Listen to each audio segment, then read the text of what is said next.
Maintenant, je vais accueillir une personne qui travaille dans un autre secteur d'activité, puisque il s'appelle Nicolas Le Hérissier, et donc il représente la société Oura.fr, c'est le directeur marketing et communication. Et donc là, nous allons aborder les médias sociaux autrement. Est-ce que c'est la fin des médias sociaux à tout prix, c'est ça? Bonjour. Alors aujourd'hui, on est plutôt au début également. Je crois que c'était le début de la réponse.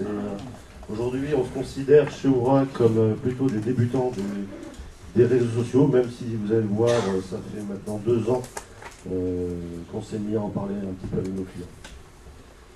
Donc je vais vous expliquer d'abord, parce que même si je combats tous les jours pour que Oura.fr ait une très belle notoriété, je vais vous expliquer d'abord qui on est, parce que tout le monde ne doit pas nous connaître normalement.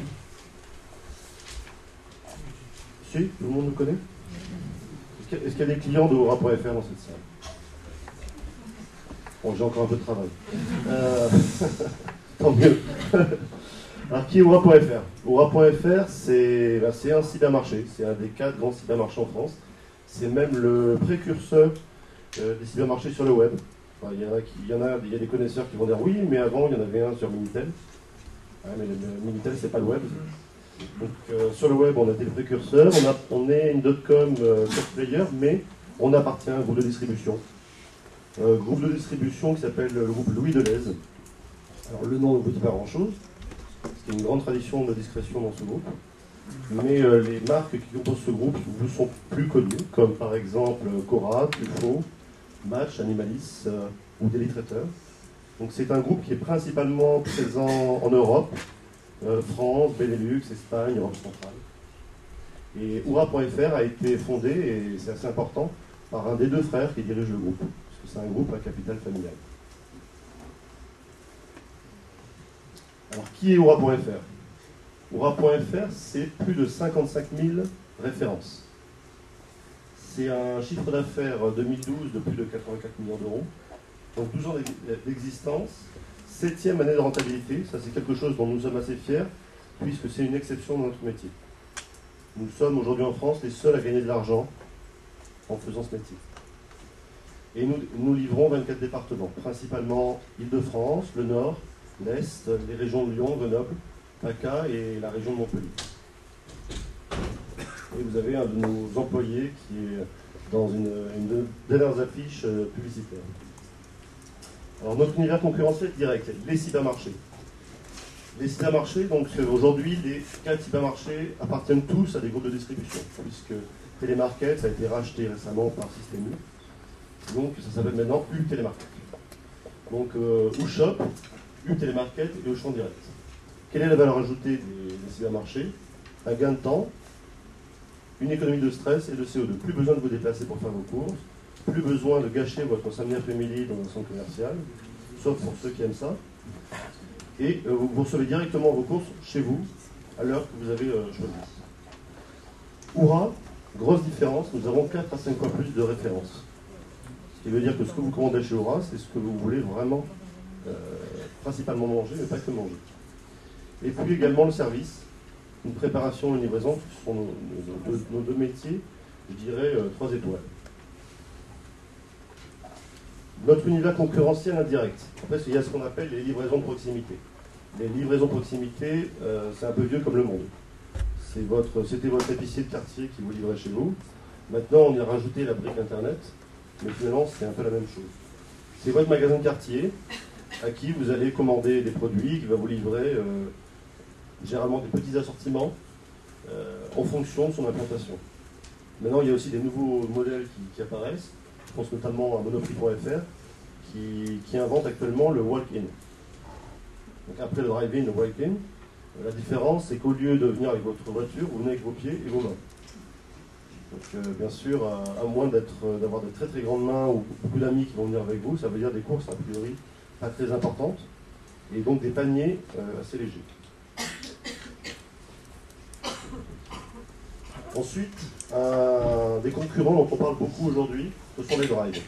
Vous ne pouvez pas échapper aujourd'hui à, quels que soient les magazines que vous lisez, quels que soient les sites web que vous lisez sur le e-commerce, sur la distribution, au drive. On a l'impression que le drive, c'est ce qui va remplacer toute la distribution aujourd'hui en France.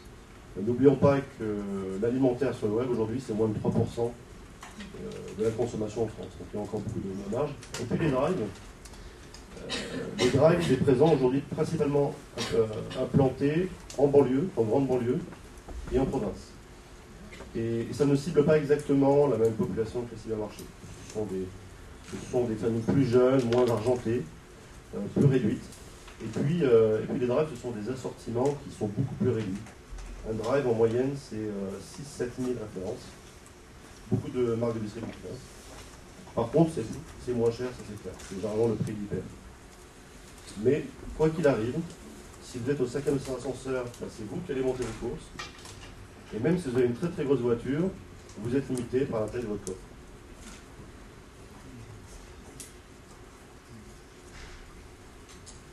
Et puis notre concurrent direct et notre concurrent majeur, mais ça restera toujours la grande distribution classique. Les hyper, les super, les commerces de proximité. Aujourd'hui en France, l'alimentaire sur le web, ça marche plutôt bien, ça continue à progresser, mais ça n'a aucune commune mesure avec ce qui peut exister dans d'autres pays, comme le Royaume-Uni ou le Japon. Donc ça veut dire qu'il y a encore une marge de progression très très importante, et le modèle traditionnel reste le modèle ultra dominant. Alors comment est-ce qu'on se différencie? Donc je vous l'ai dit, une offre très importante, alimentaire et non alimentaire, les grandes marques, les marques de distributeurs, mais aussi des produits très verticaux, très spécifiques, et puis beaucoup de promotions. Comment on gagne notre vie? On gagne notre vie avec le plus grand panier moyen de la profession. Plus de 220 € aujourd'hui, alors que tous nos concurrents sont largement en deçà des 200. Comment se différencier? Je dirais justement des offres verticales, des produits aussi de grande qualité. Aujourd'hui, le bio, le commerce équitable, ça représente plus de 12% de notre chiffre d'affaires. Nous sommes parmi les plus gros vendeurs de bio et de commerce équitable en France. Et puis aussi sur l'alimentaire et non alimentaire, c'est aussi travailler avec des artisans, travailler avec des producteurs locaux et fournir, je dirais, à nos clients des produits que vous ne trouverez même pas sur la distribution classique. Je voudrais aussi dire une chose importante, c'est que pour vendre du bio et du développement durable, c'est important d'avoir une vraie démarche derrière. Oura n'a pas attendu de greenwashing pour avoir des véritables actions de développement durable. Ça fait des années que nous avons mis en place des services et des comportements qui sont éco-citoyens. Et ça, c'est un véritable engagement de l'entreprise depuis plusieurs années. C'est aussi pour ça que nos clients nous font confiance.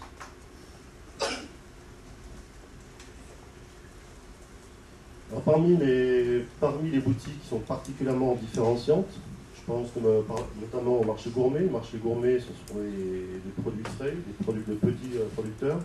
Pour ceux qui connaissent, par exemple, la ferme de Victin, les fromageries enrouées. Donc, ce sont des produits que nous trouvons en exclu chez Oura.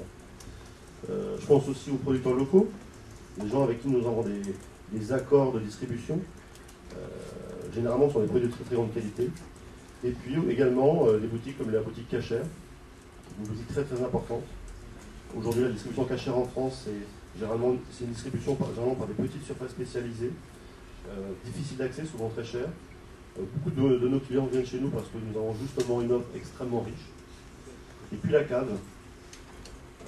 Nous avons embauché il y a quelques années l'ancien sommelier du Fouquet. Donc ce que nous trouvons chez Oura, c'est véritablement de très bons produits, des conseils d'experts, des produits très différenciés. Au niveau des services, vous pouvez commander 7 jours sur 7, 24 heures sur 24. Vous pouvez être livré en moins de 24 heures.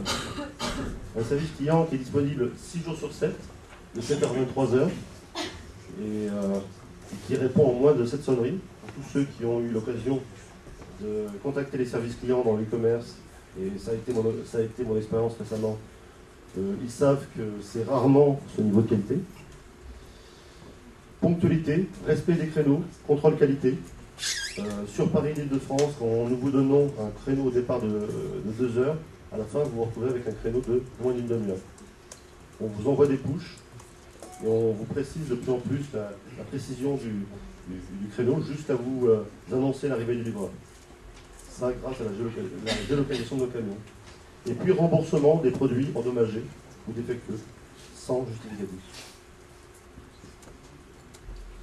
Au niveau des services, nous avons été également les premiers à nous lancer de l'OM-commerce. Première application de l'OM-commerce dans le cybermarché en France. Cette application vous permet de retrouver toute l'offre Aura avec une interface propre à l'iPhone. Il vous permet également de scanner des codes barres et d'ajouter directement vos listes de produits, mais également de suivre l'arrivée de votre livreur. Aujourd'hui, c'est une très belle réussite. Ce n'est pas qu'une question de volume de téléchargement, ce n'est pas notre objectif principal.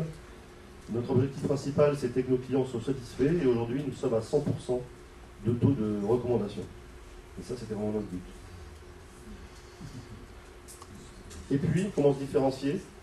Une communication décalée qui est propre à notre clientèle, une clientèle à 75% CSP+. Donc une communication où on cherche à jouer sur l'humour, à avoir un dialogue direct avec nos clients. Récemment, nous avons lancé une campagne d'affichage depuis novembre. Ce ne sont que les employés d'Aura qui sont mis en avant, ainsi que des vidéos virales que vous pouvez trouver sur YouTube ou Vimeo, qui ont été tournées entièrement avec les salariés d'Aura. S'il y a du son.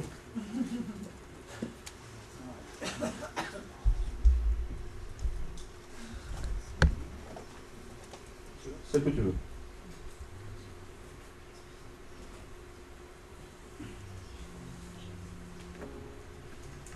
Bon, c'est bien, mais quand est-ce qu'on aborde le sujet? Ça arrive. 12 minutes de pub gratuite, c'est bien, mais quand est-ce qu'on aborde le sujet? Alors, la pub gratuite, je ne suis pas contre, mais généralement, quand je fais de la pub, j'essaie d'avoir un peu plus d'audience. Donc, je vais aborder le sujet immédiatement. Merci. De rien. Elle a trouvé son mari en rentrant les courses. Il était déjà mort.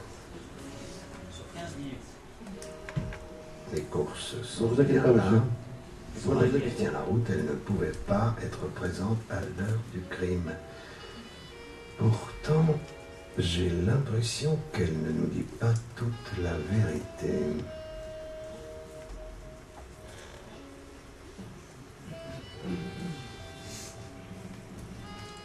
Mais bien sûr, elle ment.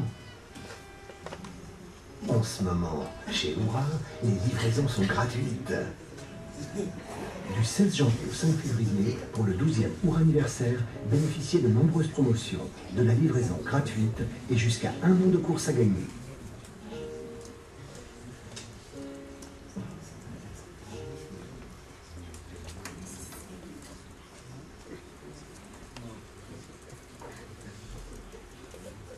Donc nous arrivons au sujet de la conférence. Donc c'est important quand même de situer un petit peu parce que je vais vous présenter une expérience d'entreprise. Donc si vous ne connaissez pas notre clientèle et l'entreprise, ça ne va pas dire grand-chose.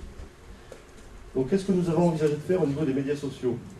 Le premier réflexe, c'était de faire un peu comme tous nos concurrents, c'est-à-dire de transposer, notamment sur Facebook et les autres réseaux sociaux, la communication existante. On s'est demandé quel était le but. Est-ce que c'est juste vouloir adresser une nouvelle personne avec la même communication? Qu'est-ce qu'apportent véritablement les réseaux sociaux à nos clients et à nos prospects, en passant par Facebook, en passant par vidéo ou autre? Après réflexion, on n'a pas trouvé de réponse. Et puis on s'est rendu compte, en observant nos concurrents, qu'au bout de quelques temps, nos concurrents, après avoir un petit peu alimenté leur liste de fraises, ne savaient plus trop quoi faire de leur Facebook. C'est-à-dire que rapidement, ça devenait des pages qui devenaient plus ou moins stériles. Donc nous avons abandonné cette piste. Après, nous avons rencontré certains spécialistes des réseaux sociaux, et notamment de Facebook, qui nous ont dit, si vous voulez faire venir sur une page Facebook ou une autre page des clients et des prospects intéressants, il faut faire du serious gaming. Donc on a passé quelques réunions de travail pour essayer de comprendre ce que ça pouvait être derrière. Nous, ce qui nous intéressait, c'était de passer un message. Et assez rapidement, on a compris que le but, c'était de mettre en face de nous un community manager qui allait faire en sorte qu'on soit sympa, qu'on ait des posts sympathiques, mais en fait, derrière, on n'avait aucun résultat palpable. Comme je vous l'ai dit, on a des gens qui travaillent dans la rentabilité. Notre objectif premier, c'est le ROI. Et personne aujourd'hui n'a été capable de nous expliquer en quoi est-ce que le serious gaming pouvait nous apporter de la rentabilité. Donc nous avons également abandonné cette piste. Et en fait, depuis 2010, on a commencé à faire des réseaux sociaux, mais avec nos clients. Et on a tout simplement implémenté sur notre site un outil qui s'appelle User Voice et qui permet à nos clients de s'exprimer librement. S'exprimer librement, c'est principalement proposer des idées sur l'amélioration d'Oura.fr. Et donc, tous les jours, nous avons des clients, des centaines de clients qui viennent sur notre site. Et le fait qu'ils soient clients leur permet de s'exprimer et de proposer des idées. Pourquoi?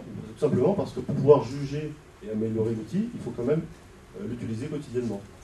Et donc, chaque client a des jetons qui lui permettent de proposer des idées et de voter pour les idées qu'il trouve les meilleures. Et puis derrière, de réagir. Quelle est l'utilité de cet outil? Cet outil nous permet aujourd'hui, et donc depuis 2 ans déjà, de savoir ce qui est véritablement important pour nos clients. Et non pas de nous faire plaisir avec de nouvelles innovations qui en fait nous intéressent avant tout nous. La quasi-totalité des innovations et des nouveaux services que nous avons proposés à nos clients depuis 2 ans, c'est le podium en fait. C'est le podium de ce service. Et notamment le programme de fidélité qui a été lancé au début de l'année. Nous avons lancé le premier programme de fidélité d'un cybermarché en France. C'était tout simplement de très loin la première demande de nos clients. Et il a été conçu avec nos clients. C'est grâce à cette interface, grâce aux échanges qui ont été suivis au jour le jour avec nos clients, que nous avons su ce qui était pour eux un programme de fidélité, ce qui ne l'était pas. Et quand nous l'avons lancé au début de l'année, ça permet d'avoir des résultats immédiats et très peu de mauvaises réactions. Alors, depuis l'année dernière, nous avons également testé un nouveau média qui est le média Twitter. Alors, nous n'avons pas créé, vous pouvez chercher, nous n'avons pas créé de compte Twitter Oura. Pourquoi? Parce que, comme nous avons jugé que nous étions débutants, on a fait un galop d'essai en utilisant le compte Twitter d'une de nos chefs de projet qui est dans la salle et qui connaissait bien le sujet. Et en fait, on a commencé à communiquer avec Twitter avec notre campagne de publicité portrait, avec notre campagne de publicité qui met en avant nos salariés. Pourquoi? On s'est dit que si on faisait une campagne de publicité différenciante avec un vrai contenu, c'était le moment d'échanger avec nos clients, avec nos prospects, avec la presse, avec les blogueurs, et ça a été très intéressant, très instructif.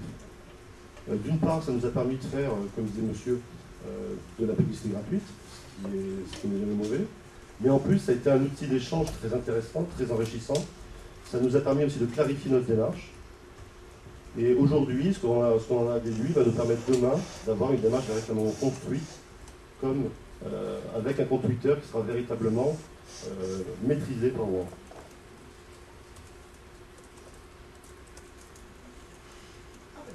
C'est bon, nous sommes dans les temps.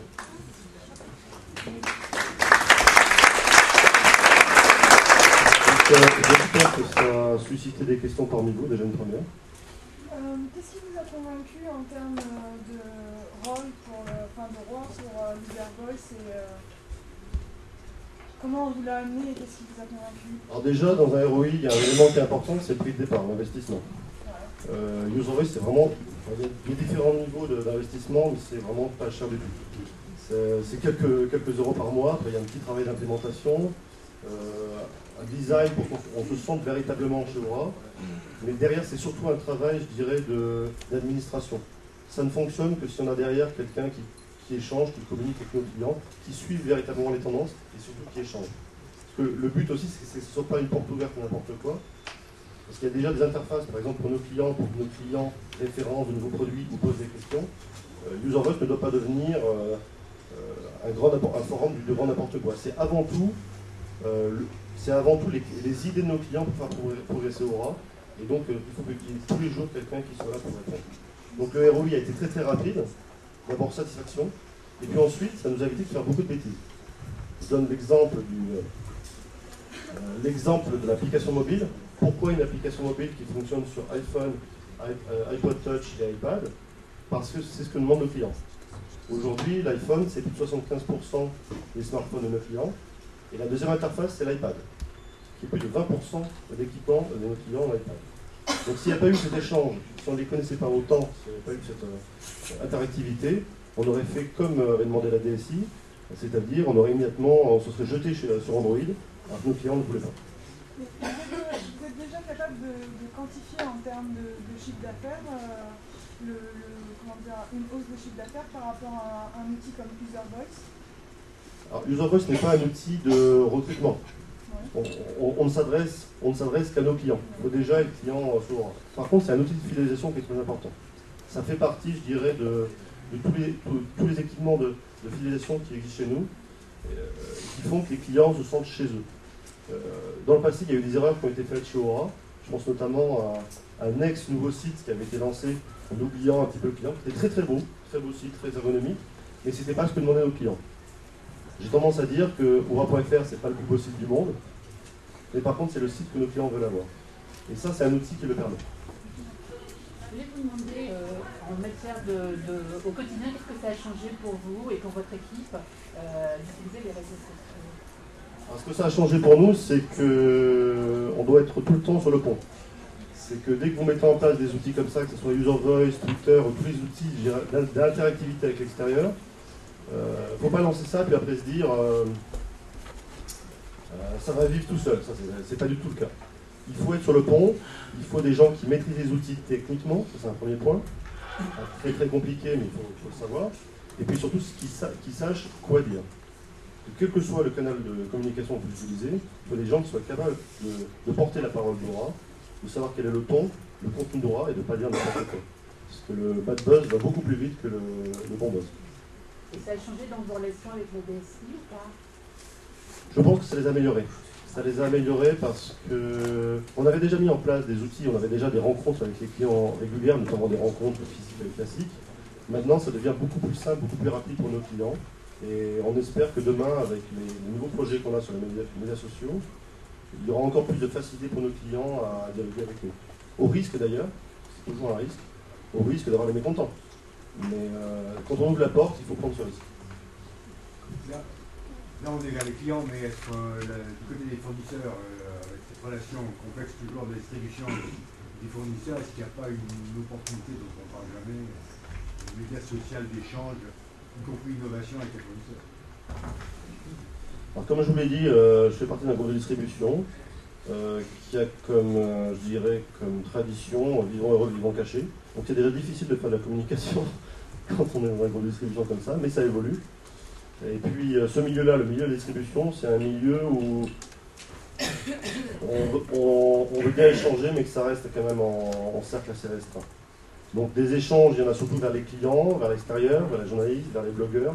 Après, remonter le fleuve et avoir ce genre de choses, c'est difficile. C'est beaucoup plus difficile. On les rencontre beaucoup plus qu'avant, parce qu'ils sont aussi intéressés par nos démarches. Mais de là à rendre ça public, c'est un autre débat. Alors vous avez des questions, il y a madame qui tente de poser des questions tout le temps là-bas. Ici il y en a deux, là ici monsieur, là et là-bas. La façon dont vous avez raconté la manière dont vous êtes arrivé jusqu'à User Voice donne l'impression que vous obéissiez pas à une stratégie prédéfinie, mais que vous aviez à votre disposition des technologies et que vous avez cherché une qui pouvait vous correspondre et sans prendre le biais de votre strat à vous. Effectivement, vous ne faites pas de recrutement, alors que ça paraît dommage de ne pas utiliser la techno pour faire du recrutement, sauf si la techno ne sert à rien pour le recrutement. Mais je ne sais pas si, enfin, la façon dont vous l'avez raconté, alors après c'était peut-être pour faire la blague, mais ça donnait un peu l'impression que vous avez été drivé par la techno et pas par votre stratégie. C'est une mauvaise blague, hein, parce que c'est exactement le contraire. En fait, justement, on n'est pas techno-addict du tout. On est client addict à fond. Et donc, on ne se dit pas, on va être sur des réseaux sociaux, on va utiliser telle technologie parce que c'est ce dont on parle ou parce que c'est joli. Si chez Aura, je laissais la main à d'autres services, c'est peut-être ce qui arriverait. Aujourd'hui, ce qui nous dit, c'est la stratégie. Qu'est-ce qu'on veut faire d'une techno? Quand tout le monde dit qu'il faut être sur Facebook, il faut être sur Twitter, on se dépêche de ne pas se dépêcher. Donc, en l'occurrence, on avait une stratégie de recrutement et notamment de parrainage, parce que nos clients trouvent parfois que le parrainage c'est un peu compliqué, c'est dommage, parce que quand vous parrainez un de vos amis, vous récupérez 15 €. C'est pas mal, surtout si vous avez pas mal d'amis. Mais on s'est dit, Facebook c'est pas mal pour ça. Or, on a exploré les différentes possibilités, on s'est rendu compte que la techno n'était pas forcément, aujourd'hui en tout cas ce qu'on nous a proposé, au service de notre stratégie. Donc on n'y est pas allé. Par contre, notre stratégie première, c'est écouter nos clients, c'est faire ce que veulent nos clients. D'où la techno. Sinon, les technos, il y en a plein. Oui. Des choses formidables, extraordinaires, qui vont plaire aux geeks, il y en a plein. J'ai rien contre les geeks, mais foncièrement, nos clients, c'est pas forcément la même population. Alors, il y a là, et ensuite ici. Et là-bas, c'est là-bas. Uservoice étant américain, vous avez peur de froisser vos clients, par exemple, sachant que les données, ou même les données de vos utilisateurs, ou encore les données que vous avez récoltées de Oura sont à une entreprise américaine. En fait, vous avez peur de froisser vos utilisateurs. Plus fort. Bon. Ou alors, il va. Donc je vais reprendre la question. Donc la question, c'est de savoir si utiliser un outil d'origine américaine pouvait froisser notre clientèle. Parce que vous n'êtes pas forcément propriétaire de vos données ou des données de vos utilisateurs, en fait, qui vont interagir sur ce service. Alors, bon, c'est vrai que quand on va sur Internet, on se pose souvent la question de la propriété, notamment sur les réseaux sociaux, la propriété des données personnelles et des contenus. En l'occurrence, Uservoice n'est pas propriétaire des coordonnées de nos clients, ce sont nos clients à nous, ainsi que des échanges et des statistiques qui sont relevées. Après, on n'a eu aucun retour, je dirais, d'américanophobie. On ne montre pas particulièrement que c'est Uservoice, parce que c'est en marque blanche. Mais on peut trouver l'information très facilement et aujourd'hui on a eu zéro retour là-dessus. La plupart des outils qu'on utilise chez Oura, c'est des outils qui ont été développés par Oura. Là, on n'allait pas réinventer l'eau tiède. Il y avait un très bel outil qui était pas cher du tout, pas cher et très efficace. Et l'américanophobie n'a pas joué. Alors il y a monsieur, et puis ensuite je me mets ici parce que je sais qu'il y a les deux mains là. Bon, moi en l'occurrence je suis client pas de Oura mais je fais mes courses en ligne. Je trouve que ça a effectivement beaucoup d'avantages, ça fait économiser de l'essence aussi accessoirement et ça te permet de ne pas faire d'achat compulsif. Alors, on parlait des 7 sonneries qu'Oura répond après 7 sonneries, avant 7 sonneries pardon. Qu'en est-il, ça rejoint en fait la question de la stratégie. Est-ce qu'il y a une approche d'Oura auprès d'utiliser les réseaux sociaux pour faire du support client, de répondre à d'éventuelles questions sur les commandes, etc. J'imagine qu'il y a beaucoup d'appels en ce sens tous les jours. On y travaille actuellement. C'est important cette question du service client, parce que comme on se met en avant sur la qualité de service, on sait aussi donner les moyens. Donc on a internalisé le service client, c'est pas une plateforme qui est à l'autre bout du monde, ça c'est très très important. Et les gens sont rémunérés chez nous en grande partie par rapport à la qualité et aux notations que donnent nos clients. Donc tous les jours, les notations que donnent nos clients sur le service client, c'est ça qui joue sur la rémunération. Pour les technos, on travaille actuellement effectivement pour permettre aux clients de communiquer différemment avec le service client. Aujourd'hui, c'est principalement le téléphone et le mail. On réfléchit actuellement à des outils d'instant messaging ou voire des choses un petit peu plus modernes. Donc c'est en cours de discussion avec des partenaires. Et effectivement, la techno permet aujourd'hui d'avoir des choses un peu plus interactives et on y réfléchit. Okay.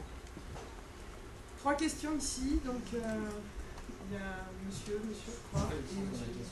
Ah, ça va. Moi, en fait, je voulais vous poser la question sur la notion de retour sur investissement et notamment de l'approche stratégique que vous avez eue. Vous avez dit que, comme pas mal de boîtes, ceci dit, vous êtes intéressé par les profits et que vous n'êtes pas allé sur les réseaux sociaux sans être sûr que vous alliez avoir un retour sur investissement. Est-ce que vous pouvez nous dire quelles métriques vous utilisez pour mesurer le retour sur investissement que cette opération, au travers de Uservoice, mais comment vous l'avez vendu à la direction générale et comment vous la mesurez de façon régulière? Uservoice fait partie d'un des outils qui nous a permis de travailler sur la base installée, en fait, sur les clients fidèles actifs. Parmi les objectifs qu'on m'a donnés et que je m'étais fixé moi-même, il y avait justement le fait de faire grossir cette base de clients fidèles actifs, notamment de la segmenter. Uservoice est un des premiers outils que j'ai mis en place, justement pour travailler cette interactivité. Maintenant, c'est difficile de différencier ce qu'a apporté Uservoice et ce qu'ont apporté d'autres outils. Ce qui est certain, c'est qu'au niveau fréquentation et au niveau qualité des échanges avec nos clients sur Uservoice, les résultats qualitatifs sont très très intéressants. Maintenant, récemment, on a lancé un programme de feed. Je pense que le programme de feed a peut-être un peu plus de poids que Uservoice dans la base de clients installés. Maintenant, ce qui est intéressant, c'est de voir que depuis maintenant plus de 2 ans, cette base de clients fidèles actifs ne cesse de grossir. Et c'est ce qui nous fait vivre. Aujourd'hui, elle représente presque 90% de nos commandes mensuelles. Donc il y a quand même une fidélité à Oura qui est très importante. Quand on essaye Oura, généralement, on en repart rarement. Ou si on en repart, c'est parce que principalement on a ce qu'on appelle des accidents de vie, des déménagements, des divorces, des pertes d'emploi. Mais les gens qui essayent généralement restent chez Oura et le recommandent à leurs amis. Et ça fait partie de le fait d'avoir un vrai dialogue et de sentir qu'on n'est pas qu'un numéro, qu'on peut interagir et que finalement le fait d'être client Aura permet aussi de faire vivre Aura et de faire évoluer, ça plaît à nos clients.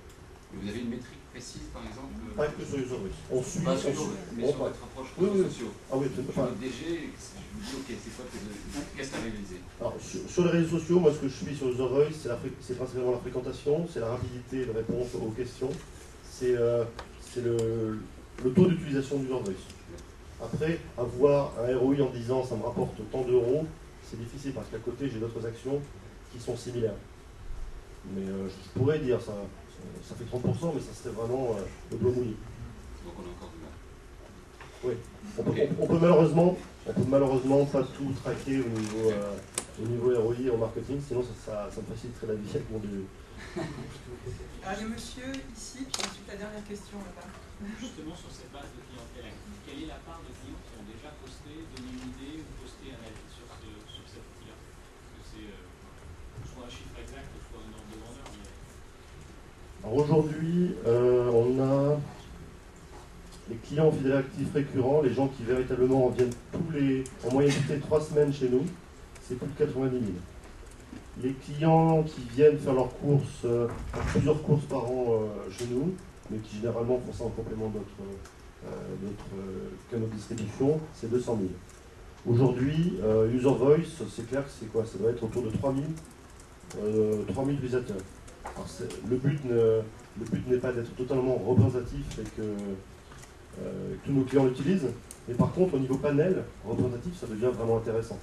Quand une idée est proposée, qu'elle est acceptée et qu'il y a derrière des vraies propositions de contenu, ça ne devient pas déconnant. Je pense au programme de fidélité par exemple, il y a eu une très très forte participation de nos clients, et quand on leur a expliqué qu'on commençait à travailler dessus, parce qu'il y a des différents statuts qu'on peut faire, qu'on peut afficher aux utilisateurs pour leur expliquer où on en est, mais les clients interagissaient de plus en plus, ils proposaient des idées. Ils disaient, moi j'ai déjà tenté ça à la grande distrie, non franchement, éviter c'est pénible. Donc nous, ça nous a permis de faire le tri. D'un côté, on rencontrait tous les acteurs du métier, on voyait ce qu'ils faisaient, on voyait les bonnes et les mauvaises pratiques, et puis surtout, nos clients nous disaient, nous, ce qui est important, c'est ça, c'est ça, c'est ça, et dans des volumes qui étaient suffisants pour être représentatifs. Alors, c'est la dernière question. Ah ben. Quelle est la dernière? J'avais une question sur la façon dont vous gérez les idées qui sont plébiscitées par vos clients. Vous avez dit que vous laissez la parole à vos clients, qui sont donc plébiscités par les autres, mais qui pour vous sont irréalisables. Oui, il y a toujours des idées qui sont irréalisables, c'est clair. Quand les clients nous disent que le prix doit être le même que dans un hyper, on leur explique que c'est pas possible. On leur explique que c'est pas possible, et donc derrière, ça ne permet pas forcément de l'appliquer, de la rendre réalisable l'idée, mais ça permet au moins d'avoir un vrai dialogue. C'est clair que faire ses courses sur un supermarché, c'est forcément un petit peu plus cher, parce que derrière la livraison, ce sont des gens qui préparent les courses, ce sont des gens qui livrent aux courses, tout ça a un coût. Et au moins cette idée, par exemple, qui est une idée importante, je ne vous le cache pas, que les gens vont toujours payer moins cher, ça nous a au moins permis d'avoir un dialogue avec nos clients, leur expliquer, écoutez, aujourd'hui on travaille sur des réductions de coûts, on vous propose des promotions, on vous propose un programme de fidélité, mais derrière les coûts, les surcoûts que vous pouvez avoir par rapport à un hyper, on vous explique pourquoi. Et c'est aussi pour ça qu'on a fait une campagne de publicité où on met nos salariés, c'est pour dire que notre métier n'est pas robotisé, notre métier n'est pas issu, nous en tout cas, basé sur la sous-traitance à outrance, notre métier ce sont les employés sur lesquels on investit, qui travaillent, qui vous payent. Alors, juste un petit instant, parce qu'il y a un jeune homme que j'ai coupé de souci tout à l'heure parce qu'il est arrivé à la fin. Je voudrais quand même qu'il pose sa question, parce que ça doit faire la deuxième fois qu'il arrive à la fin et donc après il va m'en voir. C'est juste pour moi. Je vais sortir. C'est rapide, c'est de ce que j'entends, vous êtes beaucoup à l'écoute de plus fort. Est-ce que c'est un facteur qui a pesé dans le choix de choisir Twitter pour communiquer sur les réseaux sociaux? Est-ce que vous savez combien quel pourcentage de clients dans vos bases de données que les Twitter? Est-ce que ça vous a guidé dans le choix de Twitter? Alors, je vais reprendre la question. Donc effectivement, la question c'était de savoir que par rapport au fait qu'on est très à l'écoute de nos clients, et je vous confirme, Est-ce que ça a pesé sur le choix des canaux de communication, et notamment Twitter, et du taux de pénétration de Twitter ou des autres interfaces chez nos clients? Effectivement, avant de savoir si on part sur tel ou tel canal, tel ou tel outil, on se renseigne d'abord sur, je dirais, ce qui est vraiment utilisé parmi nos clients. Si on n'utilisait que ce moyen de choix, que cet outil de choix, on serait déjà sur Facebook. Parce qu'on a notamment une très forte population de digital mom. On est à plus de 85% de nos clients qui sont des clientes qui sont très utilisatrices de Facebook. Donc si on avait utilisé que cette idée-là, on aurait foncé sur Facebook. La seule question, c'est qu'on ne savait pas trop quoi leur apporter. Peut-être qu'on le saura demain. On a rencontré des gens, j'en ai discuté notamment avec Hervé, et Hervé m'a dit ce que je vous ai dit tout à l'heure, c'est-à-dire dépêche-toi de ne pas te dépêcher. C'est d'abord bien réfléchir à quels sont véritablement les objectifs et quels sont les moyens qu'on met derrière pour y arriver. Donc on n'y est pas allé. Par contre, effectivement, Twitter, il y a une forte utilisation chez nos clients, mais aussi chez les prescripteurs. Aujourd'hui, Twitter a surtout été un outil très utile par rapport aux moyens de prescription, aux blogueurs, aux journalistes. Ça permet à Oura d'avoir une notoriété, un public qui suit Oura de façon beaucoup plus importante. Donc c'est pas qu'une question de clients, beaucoup de clients l'utilisent, mais c'est aussi une façon de faire parler d'Oura différemment.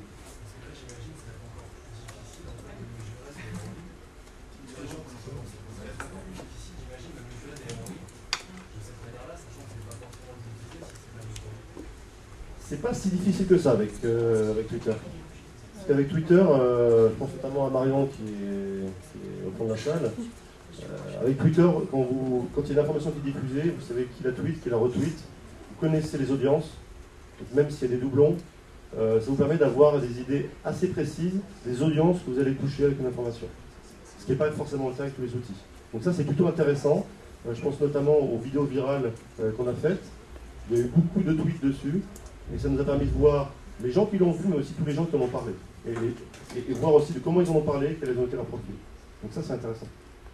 Alors, cette fois-ci, j'interromps. Merci beaucoup. Merci. Et...